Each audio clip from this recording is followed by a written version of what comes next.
WebSharp Pro can help you share your HDR images on Instagram, including optimizing for the SDR range, because not everybody has an HDR display yet, so we need to compress this tonal range down for SDR for a fallback. And for those viewers, the best option is actually to tame down the sky here rather than globally darken the whole image and lose detail in the foreground. And we'll do that in WebSharp Pro as well. At this point, I've already finished my HDR edit, and I'm simply going to right-click here in Lightroom Desktop, go to Edit in Photoshop, and open as a smart object in Photoshop.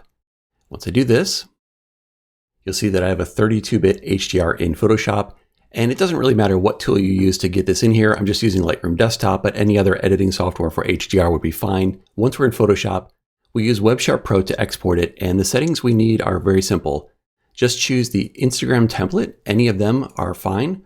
Or if you're going to Threads, choose a Threads template. This just simply signals special encoding for HDR required for these platforms.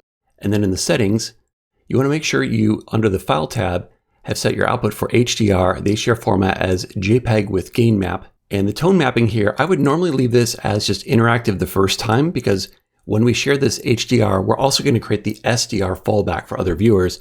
And since I've already processed this image, WebSharp Pro will remember what I did and would just export it. I want to show you what I did. So I'm going to choose always to make sure that pops open. So that's really it. Just choose Instagram and JPEG with gain map. Those are the only settings you need to do this. Now I'm simply going to go click Sharpen. And here you see the Adobe Camera RAW interface has been opened up. If you're ever confused as to what's going on, you can just move it to the side and you'll see that WebSharp Pro is telling you what it wants you to do. And this is just simply creating the SDR version of this image. If I hit the backslash key, we'll see before was the HDR, and it goes up around 2 stops into the HDR range, which is not something we can display on some screens on Instagram.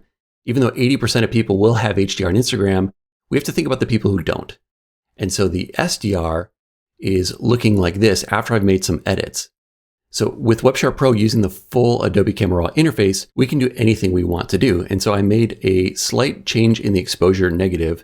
And then I wanted to locally edit the sky. So I've got a local sky mask, which you can see here, where I've darkened down the highlights, boosted the blacks for some of these dark areas here, done a little bit of dehaze, and just bent the curve a little bit to optimize the full range here. So the overall effect of this local mask is to help bring back that sky and at the same time not make this foreground darker. I don't want to lose any more detail than I would need to. So with this, we've created our optimized SDR, and once I say OK, WebSharp Pro is going to finish the export, combining both the HDR we started with and the SDR we just created, and here is the result.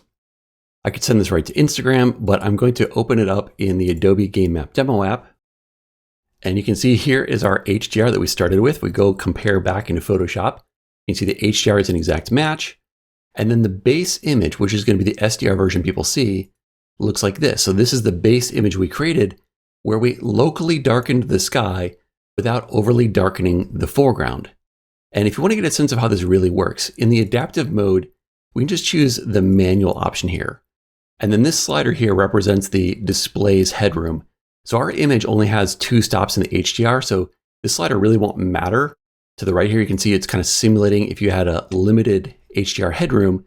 So all the way down to a couple stops, there won't be any change. People would see the full HDR image, but below that, if someone has, say, like 1 stop of HDR, they're going to get this compressed result. It's interpolating between the full HDR and the SDR. And if someone has no HDR, they're down here.